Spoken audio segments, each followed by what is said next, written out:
Hi guys, so today I want to talk to you about, can you live on minimum wage as a new immigrant here in Canada?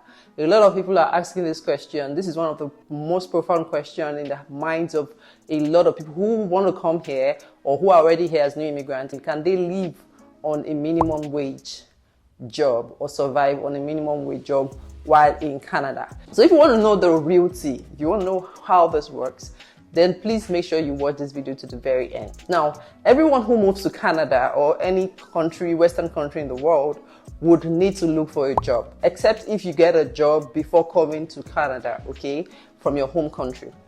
Now, if you are in Canada, I'm talking about Canada specifically, most employers in Canada would require you to have a Canadian experience. That's what most of them require. And as a new immigrant, you do not have this experience. Now, most people who are looking for jobs go for starter jobs, okay, while they are looking for their dream jobs. Now, don't get me wrong. There are some people who come here, okay, and are able to land their dream jobs as their first job. I have quite a number of them. My husband is one, okay. But for most people, okay, for most people who want to work in the careers they love, they find it difficult to get a job. Now, I would say one thing that helped my husband was because he already did a master's here in Canada. And while he was doing his master's, he had something called a co-op, right? And during his co-op, he was able to work for an IT company in his field of what he was doing back in my country, my home country. So that gave him an aid. So even before he finished school, he got a good job, okay? He got his dream job even before he finished school. But that was because he already had some sort of Canadian experience, okay? So this is not the case for everyone, like I said earlier. Some people will have to do starter jobs before they get their dream job. So what this means in essence is that people who are in the IT background, people who have the IT background are more favorable in this regard. It means that when they come to Canada, they are able to somehow get what they want to do, okay? It's not really difficult for them.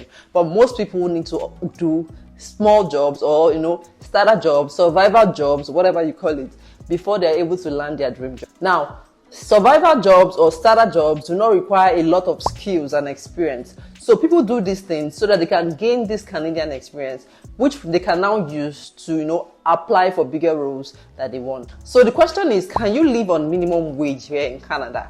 The answer is yes, and I'm going to tell you why in a bit. Now, disclaimer, I'm talking about Alberta. I'm going to be talking about my province, okay? Now, in my province, the minimum wage for Alberta is $15 per hour. This differs from province to province. Now, there are a lot of bills to be paid in Canada. I know quite alright that there are a lot of bills to be paid everywhere in the world.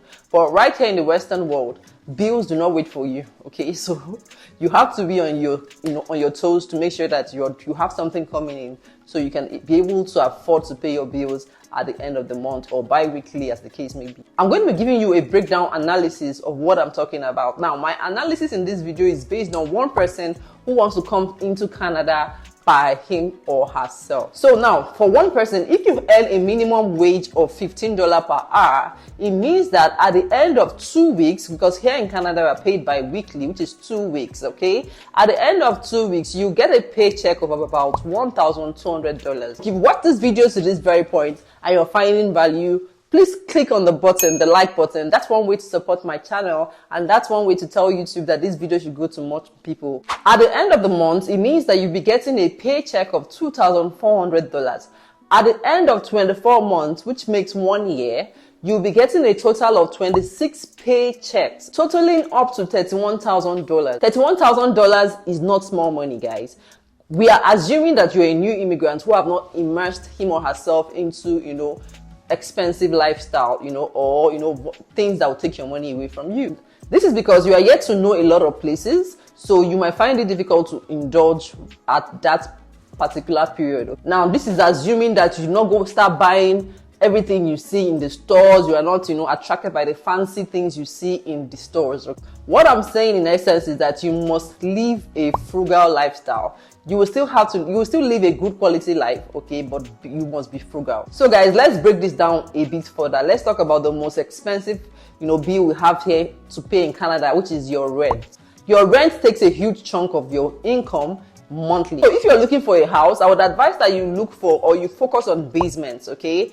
Basement, or you also focus on less expensive provinces like New Brunswick, Newfoundland, provinces that rents generally are cheaper. Another thing you can do is to go for a shared apartment or a shared accommodation. Sometimes you have 3 bedrooms shared by 3 people, or you have 2 bedrooms shared by 2 people. That way, the 3 of you are pulling your funds together to be able to pay for the apartment. That way, you're able to save on rent, you're able to save on utilities, okay? Now, for that kind of accommodation, which is shared, you can get it between $700 to $800. At least I know someone who recently got one in a less expensive community here in Alberta, and she was able to get it for $800. Now, you need to do your research in this regard, okay? For basements, I know that most basements will not charge you for utilities or for Wi-Fi. So you'll be sharing the Wi-Fi or using the Wi-Fi of the main building, okay? This saves you a lot of money on internet and on other utilities. Some basements will say maybe you would take maybe 30% of the cost of utility, but that's not much compared to when you are staying on your own and you have to pay 100% of that bill. This helps you to save a lot of money, over time. Now, the second thing I want to talk about is food. Now, food is something that is so important. Without food, man cannot survive. So this is one thing you want to put into consideration if you're planning to come to Canada and you're thinking of living on a budget. So for food, you will need food or groceries for a whole month. So I would allocate for a single person, I will allocate about $300 for food for 1 month for a single person. Now, I'm even trying to be, a bit, bogus. I'm also assuming that if you are African like me, you're not going to be indulging in so much African food. Or as a new immigrant, you must have brought some food from your home country. So for that period, you have some of this African food in case you want to indulge in it, okay? Now, the top thing that is most important for new immigrants is a bus pass. I know that as a new immigrant, I'm assuming that you do not drive, okay? So, and you want to, navigate your way around the city. So you want to get a bus pass for the month. I know that a bus pass per month costs about $100. I don't know if it has changed, but when I came in, which was in March, I heard it cost about $100. So do your research to find out what province you're going to and how much the bus pass costs. So I will allocate $100 to $110 for bus pass. Now, this is you trying to save some money. You don't want to come into Canada and you're going to splurge some money on buying a car.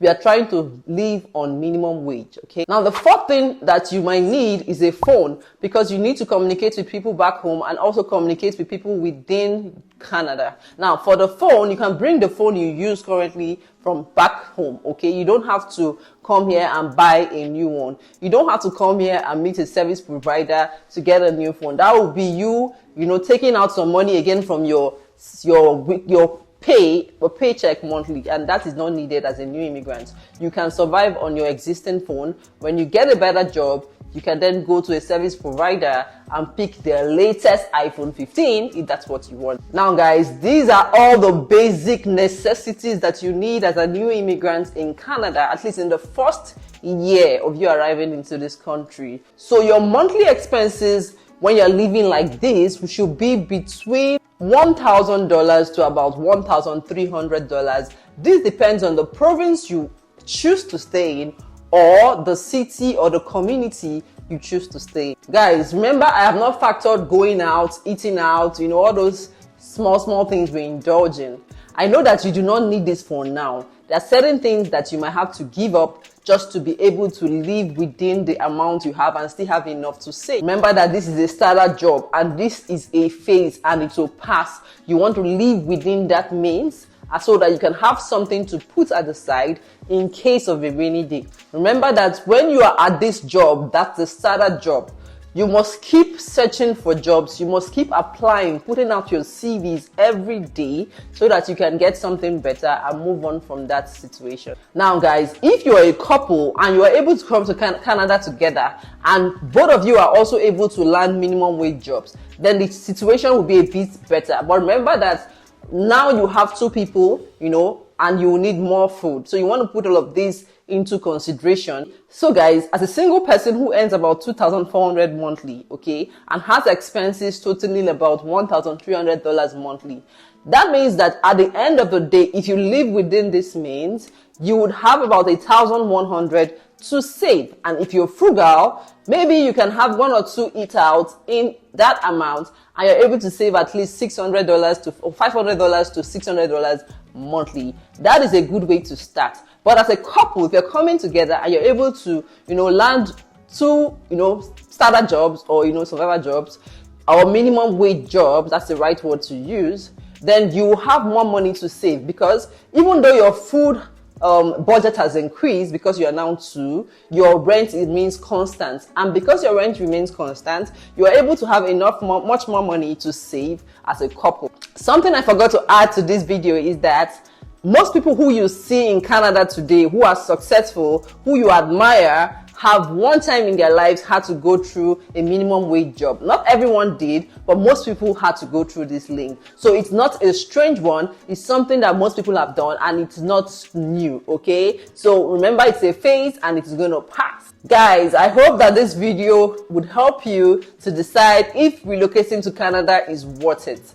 Guys, from my own very opinion, I think that is worth it, because the quality of life you'll be getting in Canada, even as a low income earner or even as someone who gets a minimum wage, is top notch. It's much more better than what we at least get from back home, okay? So I think that these videos should be able to help you determine or, make a decision on whether you want to come to Canada or remain back in your home country. Guys, I make videos that helps you to know come into Canada fast or, relocate into Canada fast. And I hope that this video did justice to it. Thank you so much for watching my videos. I love you guys so much. See you on the next one. Bye, guys.